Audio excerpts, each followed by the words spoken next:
Single dad saved poor twin girls asked to sing at school as a joke, their voices left the room silent. It started with a knock.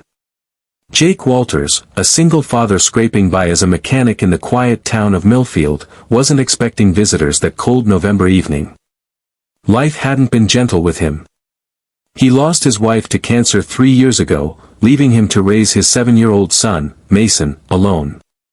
He worked long hours at the shop and still barely managed to keep the lights on. But when he opened the door that night and saw 2 small girls standing in tattered coats, cheeks flushed from the cold, eyes wide with fear and hope, something in his heart shifted. They were twins, Emma and Lily. The older one by minutes, Emma, spoke first. "Please, sir, we don't have anywhere to go."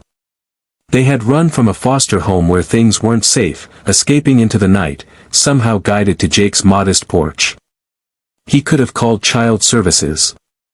He should have, by every rule. But as he looked at them, frail, scared, and clinging to each other as if the world had offered them nothing but disappointment, he remembered how he had once stood at his wife's hospital bed, helpless and pleading with the universe for a miracle. Maybe this was his chance to be someone else's. He let them in. At first, it was tough. Mason didn't understand why 2 strangers now shared his bedroom or why there was even less food on the table. But soon, laughter returned to the home. The girls were sweet, polite, and filled with a kind of quiet resilience. They helped around the house, did their homework without being asked, and took to Mason like a brother they'd always had. For the first time since losing his wife, Jake felt a sense of wholeness again. Months passed. Jake filed the paperwork to become their foster parent. The social worker was skeptical, a single man, barely making ends meet, but after visiting the house and seeing the bond they'd formed, she gave her cautious approval. The twins began school, shyly navigating the hallways of Millfield Elementary, often mistaken for one another, and often ignored. Then came the school's annual talent show. "Hey, why don't the twins sing something?" someone in the 5th grade class joked, laughing. The suggestion was laced with mockery. Everyone knew they were quiet and poor and not the kind of kids who performed. They had one pair of shoes between them that didn't squeak. Emma and Lily looked at each other. They'd sung before, soft lullabies to comfort each other on stormy nights, melodies whispered under blankets to drown out the sounds of an angry world. Singing was their secret comfort. But something in Jake's unwavering kindness, in Mason's newfound brotherhood, had given them courage. So they signed up. The night of the show, Jake sat on a hard bench in the back row, Mason by his side.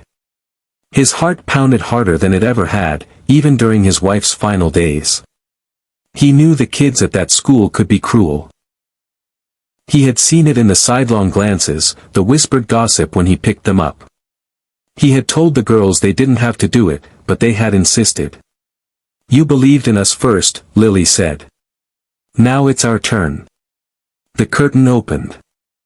The girls stood center stage, holding hands, tiny in their matching dresses Jake had found for $2 each at a thrift store, lovingly stitched back into grace. The microphone loomed above them like a giant's eye. For a moment, it was quiet. A few snickers rose from the crowd. Then they sang. Clear, haunting harmonies filled the auditorium, slicing through the noise, the doubt, the whispered jokes. It was a folk song, old, simple, yet rich with emotion.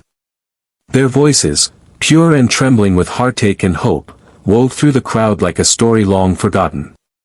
Every eye turned to the stage. Every mouth fell silent. It wasn't just singing. It was survival. It was love. It was every broken thing made whole again, every night they spent alone, every whisper of comfort they gave each other in the dark. Their voices weren't trained, but they were real. And sometimes, real is all that matters. When the song ended, there was no applause at first, just silence. Then, a wave of clapping, rising to a standing ovation. Teachers had tears in their eyes. The principal stood stunned.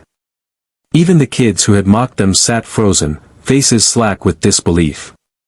Jake couldn't hold back the tears. Mason leaned into him and whispered, "They sound like Mom used to when she sang in the kitchen."